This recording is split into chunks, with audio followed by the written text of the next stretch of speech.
Alrighty, James Pennington here with Better Me Nation and the Overcome and Become podcast. Today I've got Laura Erickson with me. She's also known as the Blonde Runner. I've known Laura for a long time now. If you paid attention to our protein bar tasting podcast, she was there with us tasting a lot of protein bars. So many. That was I really felt it that afternoon. Yes, I'm like, oh no, yeah. I wouldn't live on those. But I learned a lot that day, so that was good. But we had so much fun that I asked Laura to come back and talk about macros. So we talked a lot about protein that day, but we didn't talk about fats or carbs, and those are all in the bars too. But as a general rule, the idea of macros has become very popular, and Laura's such a wealth of knowledge in this area of nutrition, especially for those training for an athletic event, that I just had to have her back and talk about these in more depth. Yeah. Just a conversation. So here we are. Thanks for coming. Yeah, thanks for having me. All right. So let's talk about what are macros. Like, define what a macro is. Okay. So macro is what it implies. It's a macronutrient. So it gives you a lot of energy. So those things that give you energy are going to be fat, protein, carbohydrates, and then alcohol as well. But alcohol is one I wouldn't suggest. It does give you calories, but it doesn't give you a lot of nutrients. So the macronutrients are takes away a lot. There's a lot. Yeah. So can it gives energy, but it's not something we encourage. Uninhibited energy. Yeah, but I mean, if that is something in your diet, of course, reducing that might be good, especially if you're really working into the athletics and things. Right. But yeah. So anything that creates energy, it gives you energy. Yeah, would be fall into one of those categories. Yep. And those are the macros. Yep. So protein, fat, carbs, and alcohol. We'll just talk about the first three. Let's talk about the we'll worry about those. Right. Okay. Okay. So what is a protein? So proteins are made of amino acids, which are the building blocks of your muscles. I mean, you always think of amino acids and protein, but protein is really important. I think with the Atkins, we started looking more at protein, and that's when the USDA actually increased the levels that we need of that macronutrient. And I did want to cover what the USDA does suggest in terms of percentages, because I think it's important to at least have a baseline start. I mean, it is a range, and I think the range has changed depending on what you're training for, or what you're doing, or what your purpose is. So, right. And what makes your body feels good with, and what diseases you're more prone to, which I'll talk about. So your fat, your percentage from your diet should be 20 to 35. For carbohydrates, it's 45 to 65, and then protein is 10 to 35. Now that's a range. That's quite a range, and depending on which profession you're talking to, or if you're talking to a registered dietitian, or you're talking to a coach, they'll all have a little bit different percentage. And they may use a different percentage for themselves. So let's say that range again. So on the fats, 20 to 35% of our diet should be fats. Yes. Okay. And then carbs, it should be 45 to 65% of the diet. Which is quite a range, if you think about it. Especially considering carbs really has a bad rap right now. Yeah. Right? Yeah. And then protein, 10 to 35%. Yeah. Now, if you add up all the high ends of that, it's way more than 100%. Yeah. So there's obviously, when you manipulate one, it's going to change the other. Right. So that's what those percentages are. Okay. So I think what's important to understand is, how should you change that for you? What does that mean to you? Because that's confusing. And another thing I'll say is, what do those percentages even matter? If you're not tracking what you're doing, that will mean nothing to you. It doesn't matter how many grams you're getting of this or that if you actually don't track it and don't understand. So usually with people, I'll have them actually track it to begin with. Let's see where we're at just naturally. What do we normally eat? Without changing anything. What are you doing? There's a lot of apps you can track food on. I particularly like MyFitnessPal. I've been using that a while, and I have a lot of people use it, and I've heard of other ones. I try different ones. I usually go right back to that one, but and they have a free version, and they have a more paid version. It depends. I don't think it's really good to get totally anal about any of it. I think it's good to map it, do it for a week, and then see what you do eat normally, and then see where are your percentages, and then if you want to make some changes to see if you feel better, or if you're trying to get more lean and those kind of things, that's when you want to change those percentages. I mean, That's quite 10% to 35% of protein. That's a huge range. And it depends on your goals too.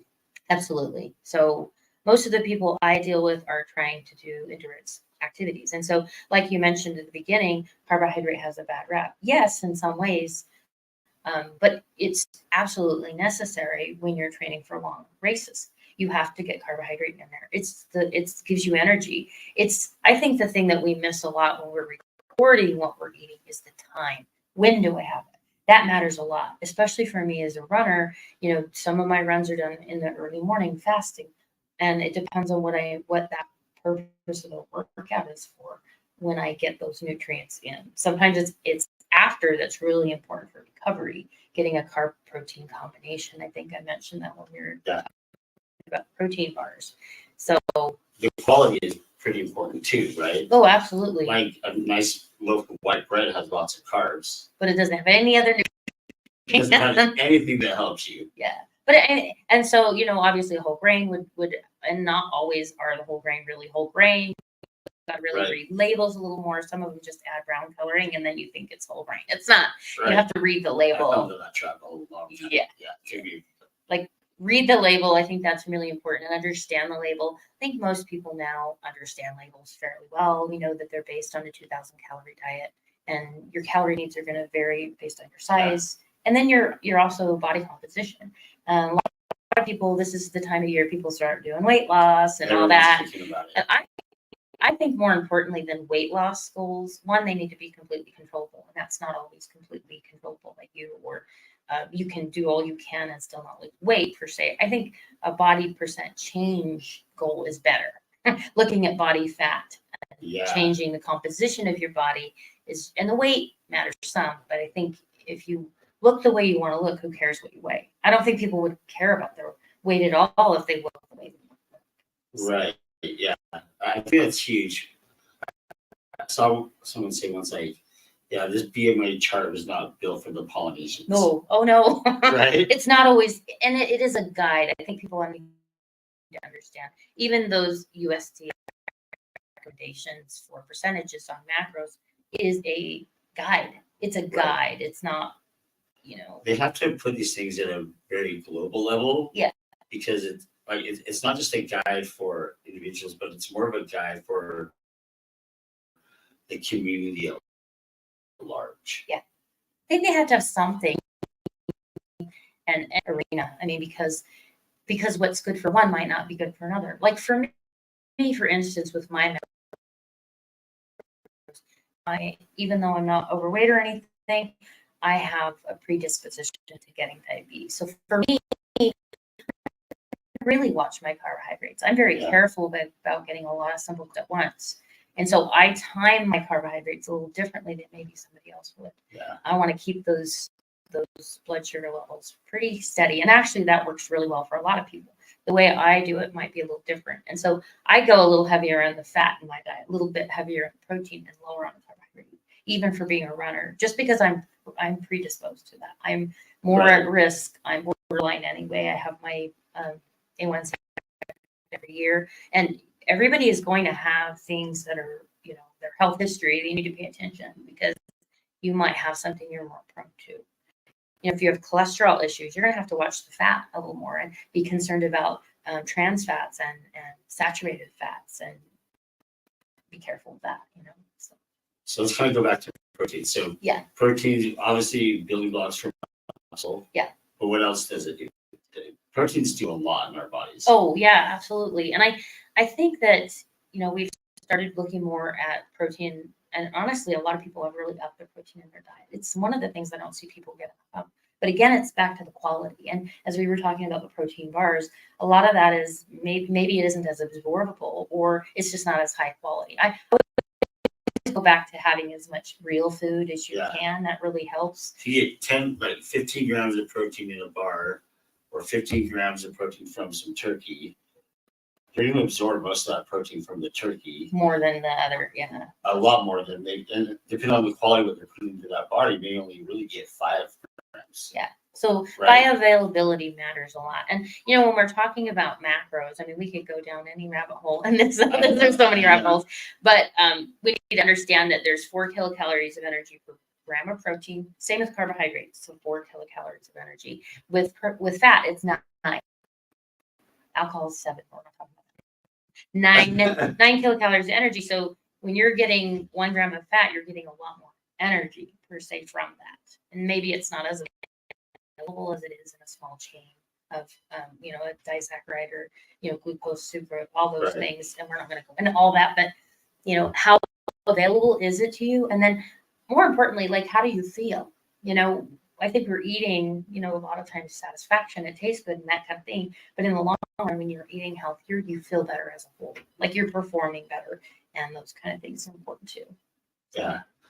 Protein also has a high satiation index too. Right? It makes you feel fuller faster. Yeah, in a way, like if you think about it, fat provides more. Longer. But I think a lot of that comes from, most of the time you're getting protein and fat together, and that's where the satiation comes from. Okay. I think because you're getting more calories at that time. But I think a lot of times, is something faster absorbed? Yes, like protein is slower absorbed than a carbohydrate would be, and that's why, like I said, the timing matters. If you're in a race, like let's say I'm doing an Ironman or even a shorter race, let's say even a sprint distance triathlon, I am not going to have a bunch of turkey on the bike and it's going to make me feel great. It's not. No. It's not at all. It's actually the carbohydrate.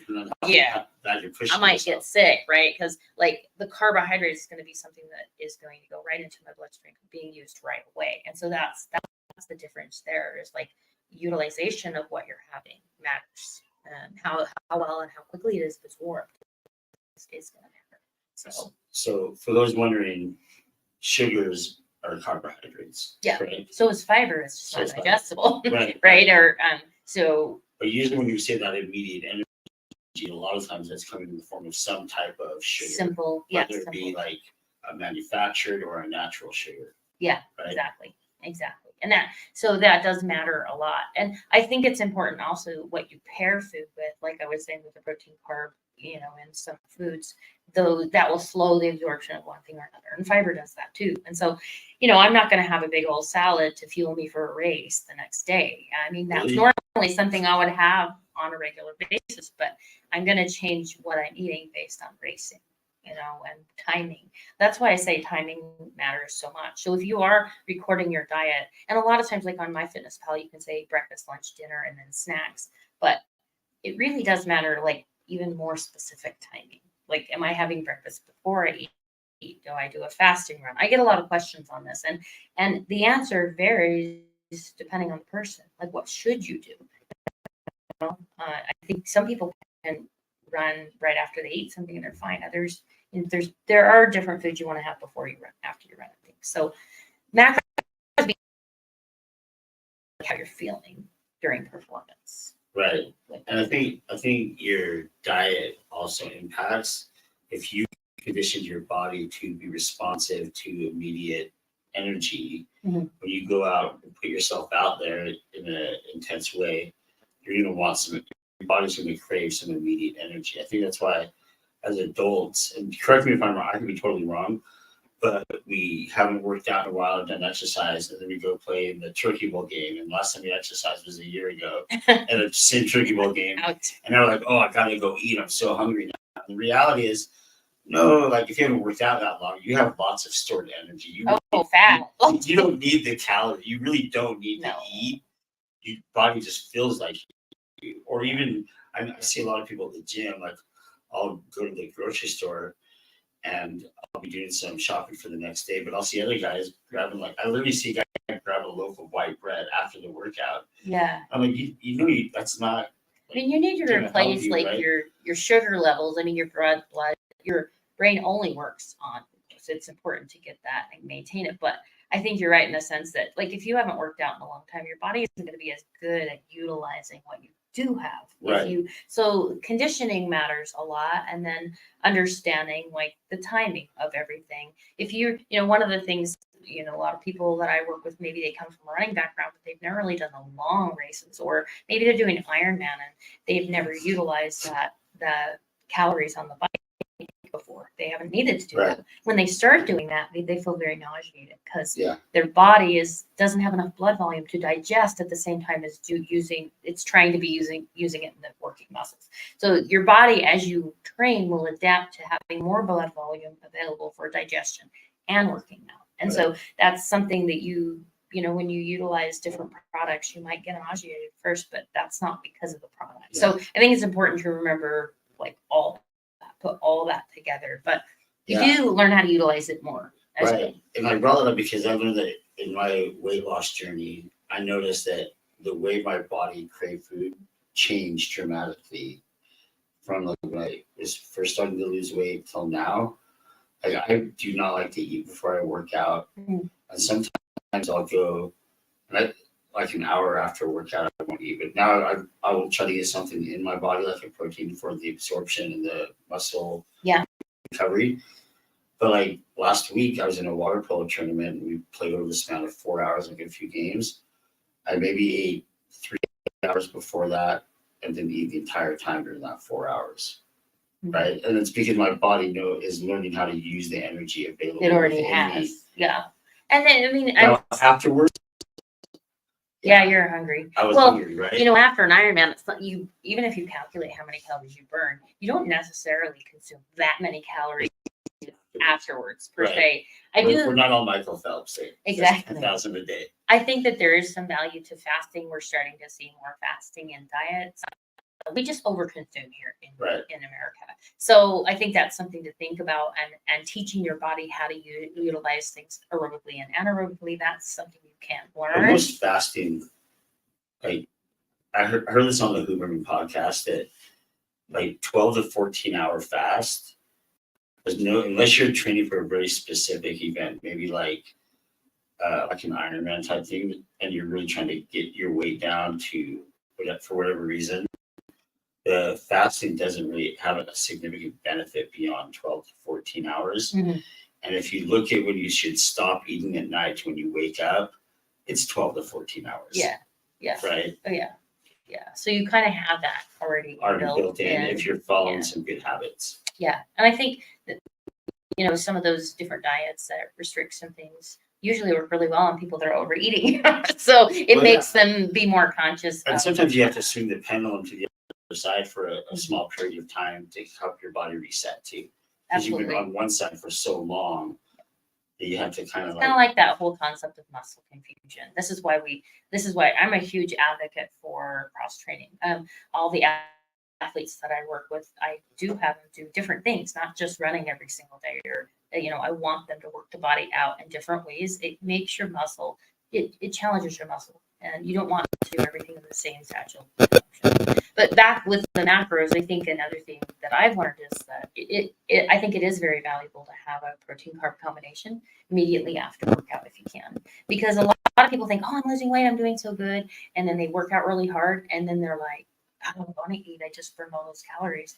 But then in about an hour or an hour and a half, they're so hungry they're eating everything. Right. And it's kind of better to curb that. It's like that food that you have immediately after a workout is going to go right to where it needs to go. Not necessarily, it's not going to fat storage and things. It's going to replenish glycogen in the muscle. It's going to make your glucose levels more level in your blood, which makes you feel better. So you don't have that all of a sudden, like, I'm going to eat everything. And I see a lot of that happening with people that are training for marathons. They're gaining weight, and it's because they're overeating, because they're like, they get that ravishing feeling after working out. And that's why sometimes it's important to have a little bit of carbohydrate food during, because you'll kind of keep those levels better. I mean, there's fluctuations in hormones that are all related to insulin, which, if you're having a lot of carbohydrates, simple carbohydrates, that makes the insulin spike, and then all those things. It relates to hormones as well. But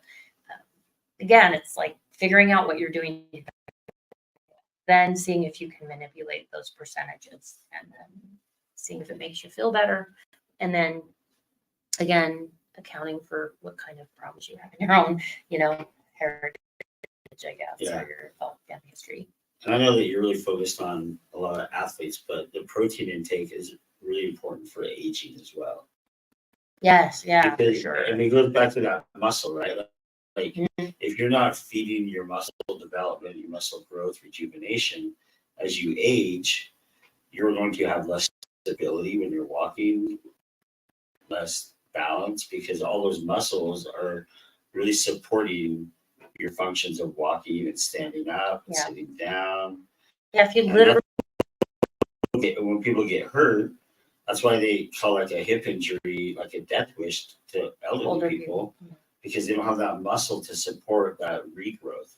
Yeah. And so Your body's ability to maintain muscle changes, and that is because there's hormonal changes. And so, Right. and I think a part of that also is balance is concern as we get older too. I think the concern there is you also have to utilize it. If if you're expecting to run a race and do well and you don't run, that's not going to help you. If you want to maintain balance, you need to do things that challenge your balance.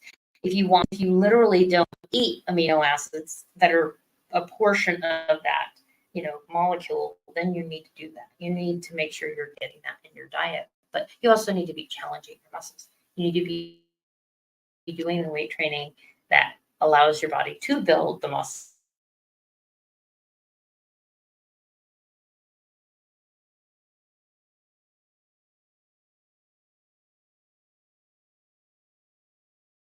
her knee really bad a year ago, but she's been running. That's probably hard. And it was really hard on her. And I was talking to her the other day. She said it was devastating. But like this last living bountiful, like the hills are pretty steep. Mhm. She's running up hills. I see her running down on Highway 89. I see her running everywhere. And like her ability to rebound from that is just amazing. Like my mom had a knee injury, like a knee surgery a few years ago. Not even close to this late. And my mom has never been, right? Even though she'll tell you she has been. She hasn't been. And but it's incredible. Like this lady, they say it takes people on average die. It takes 7 years to die, but this lady, she's gonna wake up one day. She's never gonna. She's gonna live her whole life. She's not gonna have a 7 year process. Yeah. She's gonna be like, oh, I'm gone. Yeah. And I think that's how we all want to be, right? We just want to live until we're done. Yeah. And not have a 7 year like transition. Well, I think it's about quality. So for me, like even over COVID, there's a lot of people who just kind of fell off the wagon because there's no races. But for me, I maintain my active lifestyle because I don't do it for just racing. It's like feeling good. And I think if you continue to be active, you're going to be, use it or lose it. If you don't stay active, but again, it's eating those macros, eating that protein to help. And I do think 10% is on the very low end. I do think that we're finding that more, I would say 20-25% probably protein or more, but you don't want to overdo protein. I have a lot of high school kids who are doing a lot of weight training. They're taking all these supplements, and you can kind of overdo your kidneys, and that's not good too. This is something that I've not heard before. Tell me more. Like, so too much protein is bad? Yeah, well, because if you look at the molecule, you've got a lot of nitrogen there, and so that's really the difference between a carbohydrate molecule and your protein is you've got nitrogen on there. And so as it breaks down and is being used, and one thing you should know too is that if you eat protein, it doesn't automatically convert to actual muscle. No. It gives you those building blocks to create that. More importantly, it gives you amino acids. There's 22 so what you're saying is that protein that I had this morning isn't all of a sudden it's not boom, right here? No. So that answers so many questions. Those 22 amino acids that are things that we need to be getting, obviously, in our diet. 9 of them are essential, and so those are really important to have, and they're not as available. And so, making sure that we're getting the protein combinations that help with getting a complete protein, which has all those 22 amino acids. But so, like for instance, you can have seeds and nuts are a complete protein. Cereal with milk is a complete protein.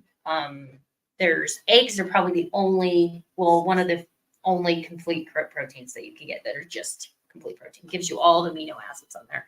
So, having that stuff in your diet. Like, bring up the eggs again. You brought this up. I did. I'm like, eggs are like. It's so funny because, so for those who didn't watch it or listen, Laura educated us all that eggs have all the amino acids that we all need.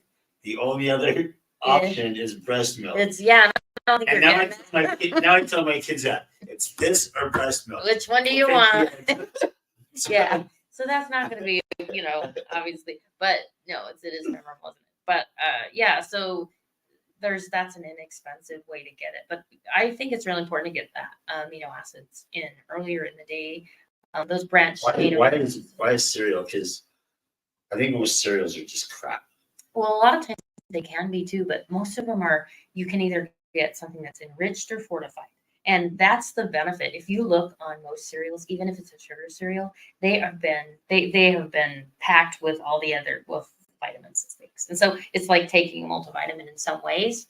But if you go with the better, like Cheerios or things that are lower in sugar with the milk, then it does, it does help with that. Like getting your amino acids, you'd be surprised. And it also is fortified, like I said, or enriched where they put in vitamins and minerals, which are your micronutrients, which we, obviously not macronutrient, but they're important too to make sure. Right. I think there's better ways, but yeah, and there probably but are. but it's also important to know your body too, right? Like I know some people can have milk, no problem.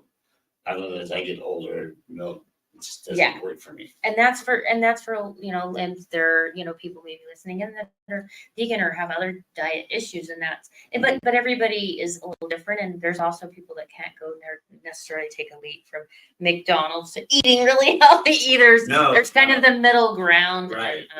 And it's like you said, you have to pay attention, right? Just start logging what you're doing, what you're doing, doing, and how you're hitting your numbers with that. And then just aim for making some improvement. I mean, a lot of people, it's very overwhelming. Well, it's good they even log at all.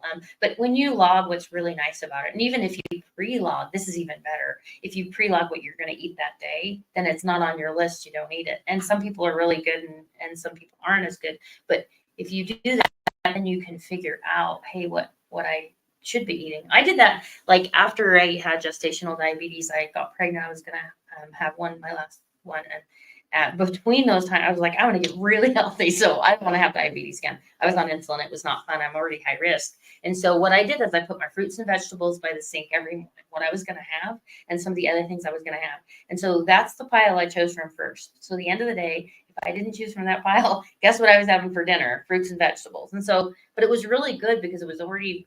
A lot of times we don't make good decisions when it's based on, ooh, that smells good, or we're at the restaurant. We make better decisions when we're looking. Exactly. Workout and everything looks everything. We make a better decision when we're looking at the nutrients before we even go. And what's nice about now, we can look at it all. We can go anywhere we're going out to eat. We can look it up beforehand and make the decision before you even get there. And it's based on health, not smell or look. I will say that's the one good thing that's come out of California.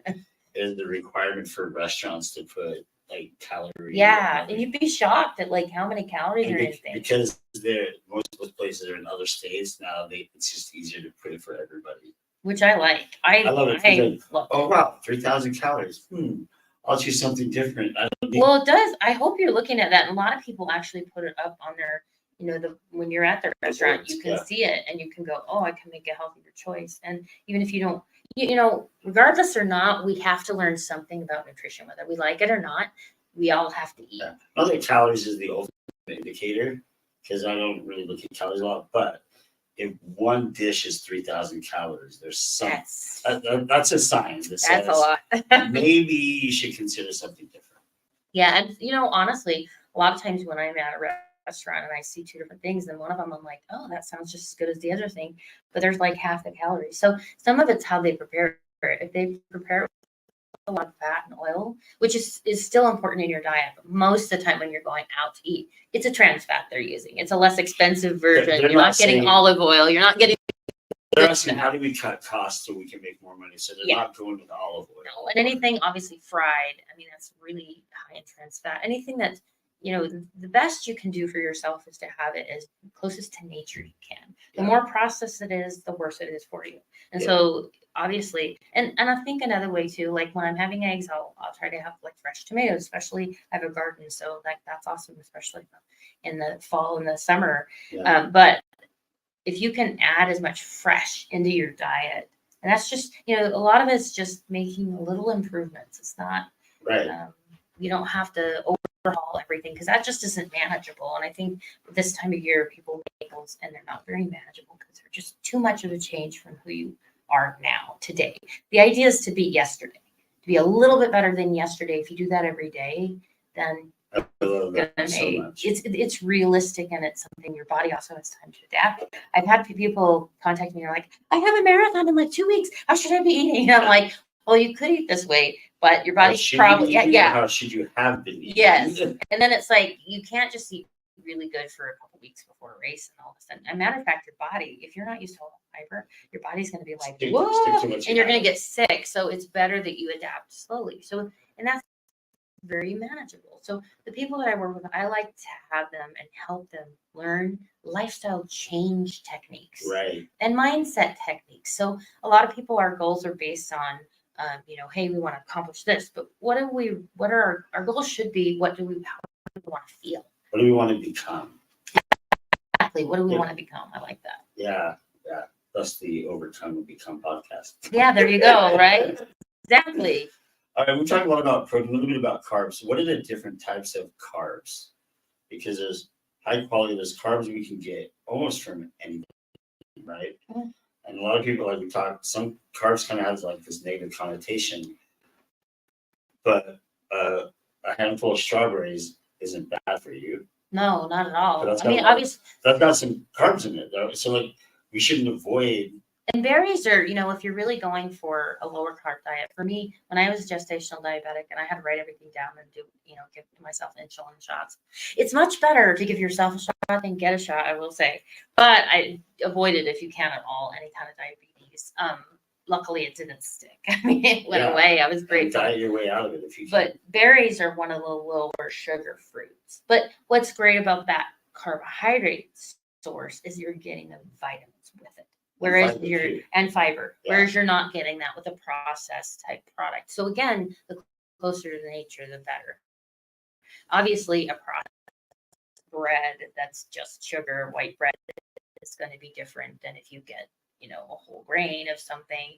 And people don't use barley and quinoa, and I do have some recipes on my website with use of those. What's your website? It's blonderunner.com. So blonde with an E, the hair color, But if you have a recipe, then you'll use it. But quinoa is one of those, you've got a lot of carbohydrate, but you're also getting a lot of other good stuff with it. What's in grains and stuff?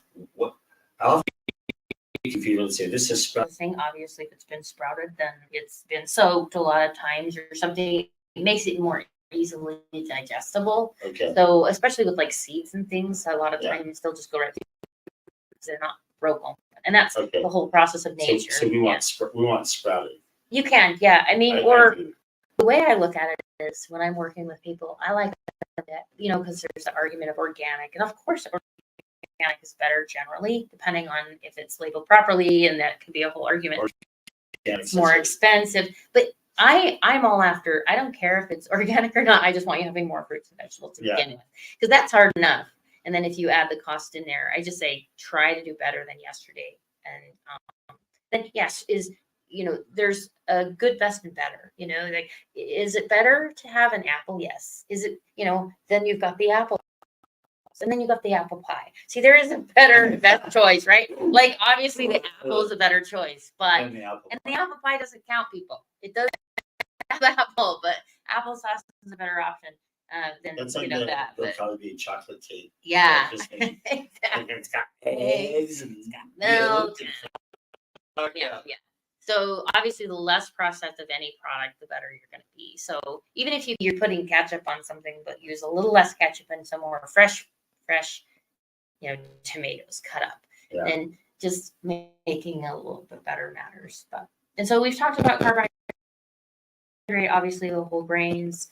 The thing that we've talked about protein a little bit, we haven't talked about fat, and I like to talk about fat. It's been like the evil, I love fats. Yeah, fats are my friend. They give you that good mouthfeel. They're actually really important to have in a diet. And again, it's that where are you getting the fats? Trans fats aren't very good for your body. Those are your saturated oils and things like that. Generally, you can tell if it's saturated if it's solid at room temperature. Usually, with the exception of coconut oil, but most of them, if it's liquid at room temperature, it's probably more healthy for you. So that's something to be thinking about if you're Okay. yeah.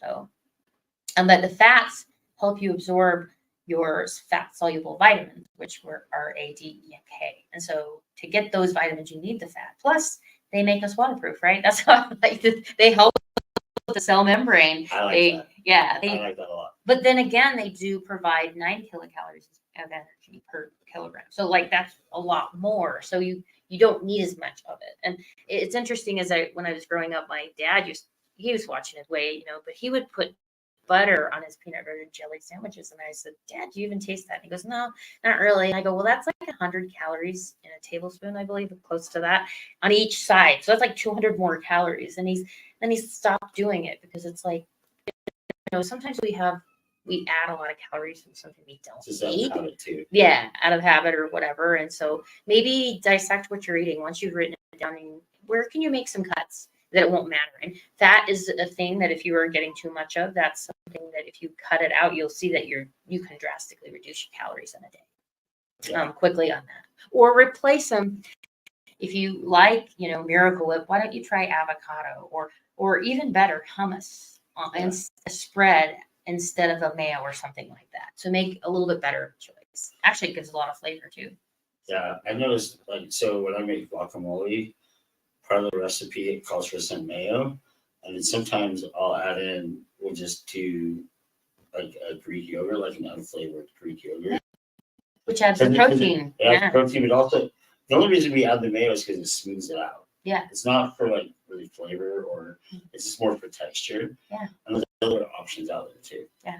So, one of the. And there's some mayo that's made with olive oil too. It's not that. Yeah. As bad. Yeah. It's a little bit better for you. And so, but it's still one of those things. I remember teaching my mom, hey, nuts are really good for you. She's like, nuts are good. And then she just had too many nuts, and that's not good. So there's a balance. Yeah. You're not getting the fiber with it, and that can be a bad thing. And so, we learn, it's good to drink water. Well, you can't overdo water too. So I think that you've just got to remember there's a balance. There's a balance. Yeah. Yeah. If you're natremic and you're diluting all your minerals, that's not a good thing. So your electrolytes anyway. Again, it's balance. It's, seeing where you're at, trying to make those small improvements that will ultimately make you feel better. I think that's the key is your goal is to feel better, to be, be more active, be, more fit, be healthier. That's what you're aiming for. So I really like how you talked about the good, better, best on food. Yeah. Let's kind of close this out. Like, that has applications of it, right? Very visual. So what's good protein, better protein, best protein? And let's do that for all three of the macros. Okay, so or all three of the macros we're talking about. A piece of like chicken, baked, not breaded or anything. That's a really good protein source. We're not adding a lot of fat to it, right? Plug for the rotisserie. Yeah, Yeah. So a lot of times, unfortunately, with Costco and things, they actually inject it with fat. A lot of times to give it the moisture. So just getting like a breast and cooking it yourself. Honestly, if you can prepare food at home, you're probably better off. Right. Exactly. A lot of restaurants do that too.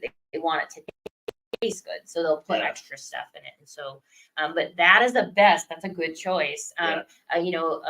Maybe another good choice is you grill it, but you add a little bit of fat into it, or maybe you soak it overnight. You put it in something that gives you some more juiciness to it. That's not as good in terms of, depends on what you use for that. But your chicken nuggets are something you're going to want to avoid because half the time they're not even nuggets. They're not much meat in there, right? We're getting breading, we're getting trans fats with the frying.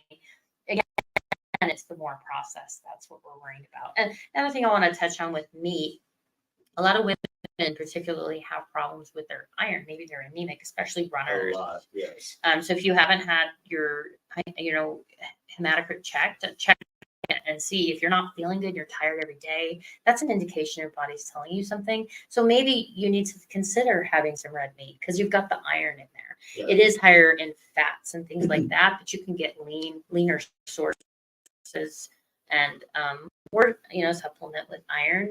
And iron can be found in a lot of fruits and vegetables. Your leafy greens or your darker, a lot of colors give you certain nutrients. You've got your orange, They're beta different colors for a carotene. reason. Yeah, exactly. So a lot of times you make the iron more available with what you're having.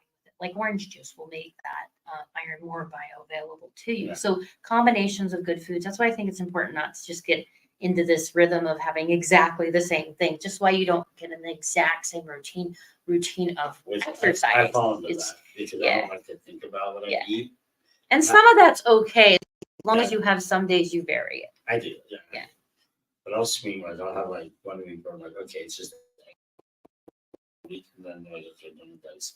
My breakfast is now the G2G bar. Yeah. Right. Whatever it is, and then it's the orange bar. When you kind of find out what works, you don't want to change it, right? Because you're like, this works. This is what works for me. But I usually alternate. I do, eggs one morning, and then I'll do oatmeal the other day. That has that. Yeah. That's your, another thing you want to consider is that it's got the carbohydrate, but it's also got, the fiber, the soluble fiber versus just fiber. And I think that is something people don't get enough. And if you live in an area where, like us, where the seasons are very distinct between winter and summer, usually getting very much snow. It's nice to have like a hot breakfast in the winter versus and quinoa works really well for a hot breakfast too. That's a very versatile grain, whole grain. But again, it's timing and it's as much. When I was diabetic, I would have spaghetti too, but I just wouldn't have. My plate was mostly vegetables and a little bit of spaghetti and some meat, a meat or protein source. Whereas my family might have a lot more. The proportions change for them. The percentages of macros change depending on the needs there. Yeah. So you don't have to necessarily eat completely different than everyone in your family. I think that's hard as a mom preparing foods. You just might change the percentage of what you're having. Yeah. All right. So what's the good, better, best on the carbohydrates? What's good? So you're going to go with like more of a whole grain or natural foods, like the fruit, things like that. It's going to be a lot better. So berries are even better, but an apple, you've got 60 calories. You got in an orange, you've got 80. So it changes a little bit. You have a mango, and that's very sugary. Watermelon, super sugary. So it does change based on that. So look at unfortunately, they don't come with labels, but look it up online, like how much you should have. That all the fruits aren't equal. Berries are lower, they're better in that regard, but they don't have some of the nutrients a mango would have, right? Carrots, same thing. Carrots provide a lot of carbohydrate, even though it's a vegetable. So, tomatoes, potassium and lycopene. That's why it's so important to have the variety in your diet. But there are better choices, like I said, less processed, obviously. But some people only like, they like broccoli. They don't want it raw. They want it to be steamed, and that's pretty useful too. Steaming is a really good way to have a lot of vegetables. I think people will, and it's just don't slather them with, you have a salad. Honestly, when I go out to eat, sometimes the salad is worse for you because it's just iceberg and they don't have any, no arugula or anything yummy in there. And then they have, they slather it with the salad dressing, and you don't have a baby tomato and dressing. Get them, when I make a salad, I put cottage cheese on it. I love the pickled beets. I'll put that on. It's so good. I'm really good beets and artichoke hearts and chicken. Yes. And I throw some sunflower seeds on there too. And then instead of your croutons, put some of that kind of stuff.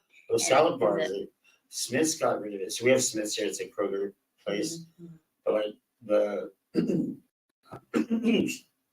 excuse me, the Harmon still has the salad bars. Yeah. And they've got good stuff. Like lots of veggies, you can make your own. Yeah. And the spinach, all the things, honestly, anybody listening in is probably like, yeah. You've heard this before, right? But are you doing it? I think that's the difference. Finding somebody that will give you accountability or creating an accountability partner. That's the huge difference, especially when it comes to actually setting goals for yourself. Another note, just with setting goals, is actually, if you're thinking, yeah, maybe I will start logging. Okay, set a time and a day when you're going to start logging. You're going to wait for tomorrow? Or are you going to start very when you get done with this podcast, you're listening and you're going to go look up the MyFitnessPal and you're going to set up an account for free. And then you're going to start logging right away. Like set a day at a time. It happens a lot more when you actually have a day at a time. Make it part of your routine. Yeah. And just start right away. Don't what are you waiting for? You're not getting any younger. You're as young and as smart as you're going to be right now. So you might as well just make that change. And it's, you're waiting for a perfect moment to have a better macro profile. I mean, figure out what you're doing now. Why wait? Why wait? Yeah. That's great advice. I really think about the ideal situation, but I really like this conversation because it's talked about more realistic situations. Yeah. Which I think, we talk about ideals because it's important to understand what the ideal is, but I hope that a lot of listeners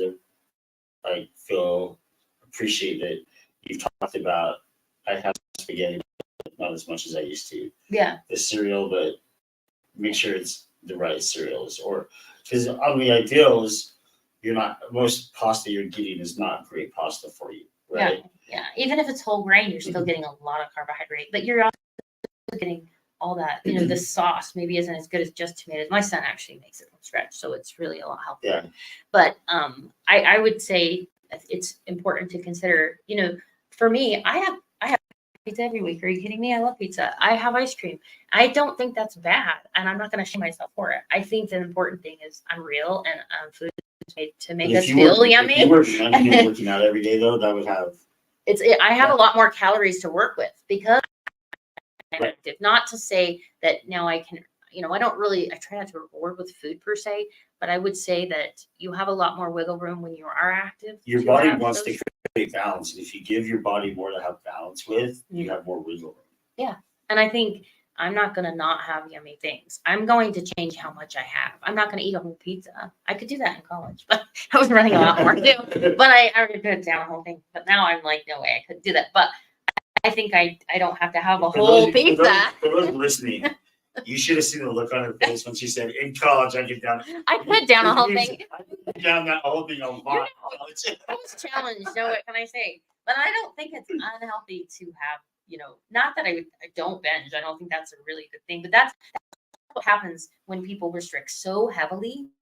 Then they just lose it, and it's better to allow yourself some of those things. Like one of the tricks that I use is, okay, if I eat this apple, I can have the 3 Hershey Kisses because I like chocolate. And so but the time I'm done, because I'm having a sugar craving, by the time I'm done with the apple, I don't even want the chocolate. I'm like done with the sugar craving. So maybe you have to kind of trick yourself into having those healthy things, but whatever works, do it. And it's important to plan too. Like when holidays are coming up, I know, okay, this holiday is coming up. I'm going to be a little bit more strict leading up to that weekend because I want to not care that weekend. Maybe true, because you're going to leave that room for it. And I think it's really important to make that decision beforehand. If you're trying to make the decision on if you're going to be healthy over the holidays, during the holidays, when the fudge shows up at your front door, I don't think so. It's really important, I think, to do that. Well, awesome. Thanks for being here. I hope everybody had a great nuggets of something that you can do right now, whether it be start logging now or start putting a higher quality thing in just one area. I think there's lots of things anybody can do right now that's not going to cost you any more money than you're already seeing. And it's not going to flip your schedule upside down. I think you threw down a lot of great tips for people to make little improvements right now that will make a big difference. So thanks for joining. You're welcome. Appreciate it. You're welcome. Thanks for having me.